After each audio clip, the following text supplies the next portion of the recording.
Olá, mais uma vez aqui, irmão Sandro, com uma palavra do livro de Mateus, dessa vez uma parte do Sermão do Monte, e dessa vez começando um pouquinho diferente, vamos fazer uma pequena análise do contexto, né, dessa palavra, né? Esse evangelho, como já falei anteriormente, né, foi escrito por Mateus, também chamado Levi, ex-publicano e agora discípulo de Jesus, né?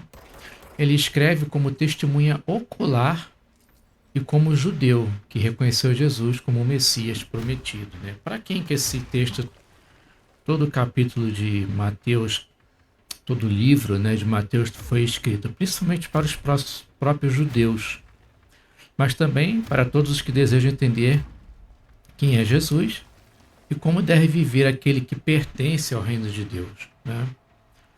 Historicamente, o povo judeu vivia sob o domínio romano, aguardando um Messias político, né?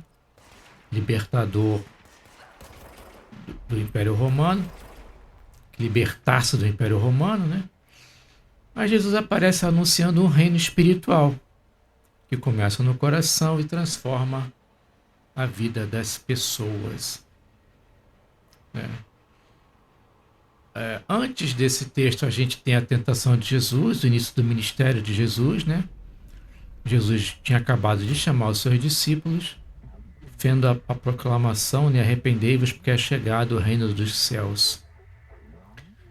Depois disso, depois do Sermão do Monte, né? Jesus trata de explicar a lei, vários pontos, né? Trata de explicar a justiça verdadeira e revelar a ética do reino de Deus.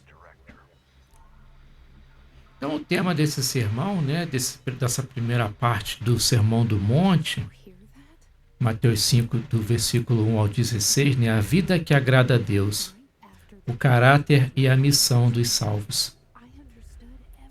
Vamos ler, né? Vamos ler esse texto para a gente poder depois comentar alguma coisa. E Jesus, vendo a multidão, subiu a um monte e, assentando-se, aproximaram-se dele os seus discípulos. E abrindo a sua boca, os ensinava, dizendo: Bem-aventurados os pobres em espírito, porque deles é o reino dos céus. Bem-aventurados os que choram, porque eles serão consolados. Bem-aventurados os mansos, porque eles herdarão a terra. Bem-aventurados que têm fome e sede de justiça, porque eles serão fartos. Bem-aventurados os misericordiosos, porque eles alcançarão misericórdia. Bem-aventurados os limpos de coração, porque eles verão a Deus. Bem-aventurados os pacificadores, porque eles serão chamados filhos de Deus. Bem-aventurados os que sofrem perseguição por causa da justiça, porque deles é o reino dos céus. Bem-aventurados sois vós quando vos injuriarem e perseguirem, e, mentindo, disserem todo mal contra vós por minha causa. Exultai e alegrai-vos, porque é grande o vosso galardão nos céus, porque assim perseguiram os profetas que foram antes de vós. Vós sois o sal da terra, e se o sal for insípido, com que há de se salgar? Para nada mais presta senão para ser lançado fora e ser pisado pelos homens. Vós sois a luz do mundo, não se pode esconder uma cidade edificada sobre um monte. Nem se acende a candeia ou um lampião, né, e se coloca debaixo do alqueire, mas no velador, e dá a luz a todos que estão na casa. Assim resplandeça a vossa luz diante dos homens, para que vejam as vossas boas obras, glorifique a vosso Pai que está nos céus.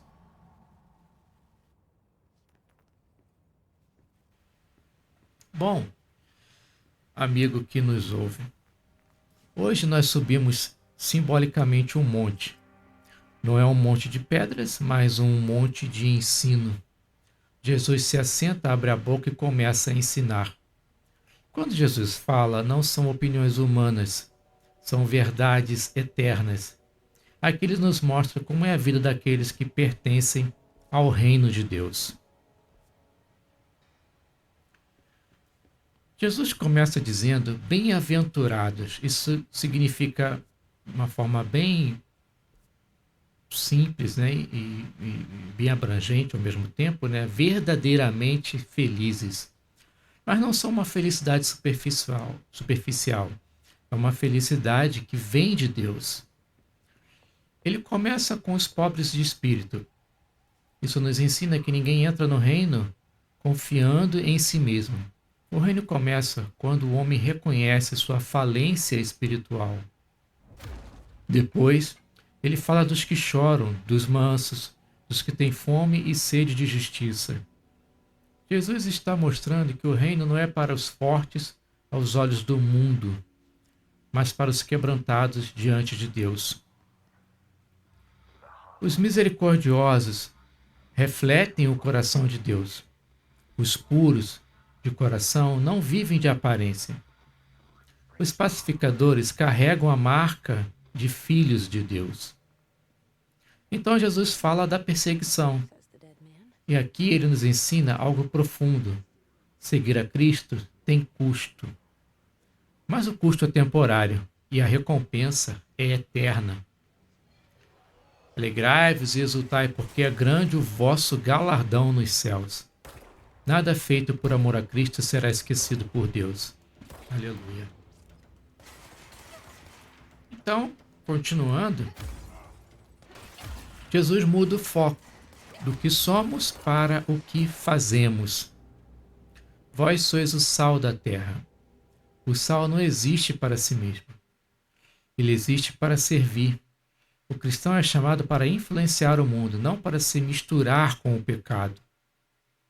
Vós sois a luz do mundo. A luz não discute com a escuridão. Ela simplesmente brilha. Uma fé verdadeira aparece nas obras, no caráter, no testemunho.